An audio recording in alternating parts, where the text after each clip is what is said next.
ఒక కథలో గురువుగారు శిష్యుడితో పాటు ప్రయాణిస్తుండగా ఒక గొప్పింటి తలుపు తట్టి ఆశ్రయం కోరుకుంటారు. అందుకు వారు అసహ్యించుకొని కోపంగా వెళ్లి గొడ్ల సావళిలో పడుకోమని చెప్పగా ఆ రాత్రి గురువుగారు శిష్యుడు అక్కడే పడుకోవడానికి సిద్ధమవుతుంటే గోడపైన ఉన్న ఒక రంధ్రాన్ని గమనించిన గురువుగారు మూసేశారు. అది గమనించిన శిష్యుడు అది ఎందుకు మూసేశారు గురువుగారు అని అడగగా తర్వాత తెలుస్తుంది నాయనా అని సమాధానమిస్తారు.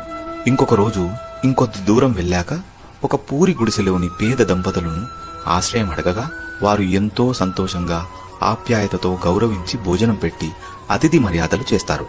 మరుసటి రోజు లేచి చూడగా పేద కుటుంబం పెంపుడు ఆవు చనిపోవడంతో దుఃఖంలో మునిగారు. ఇది గమనించిన శిష్యుడు గురువుగారు ఇది అన్యాయం, అహంకారులను శిక్షించకుండా ఆదరించే వారిని దుఃఖంలో గురిచేయడం ఏంటి స్వామి ఇది అని అంటాడు. దానికి గురువుగారు నాయనా ఆ రోజు పెద్దింటి వాళ్ళ ఇంటి గోడను ఎందుకు మూసేశారో అని అడిగావు కదా, చెబుతాను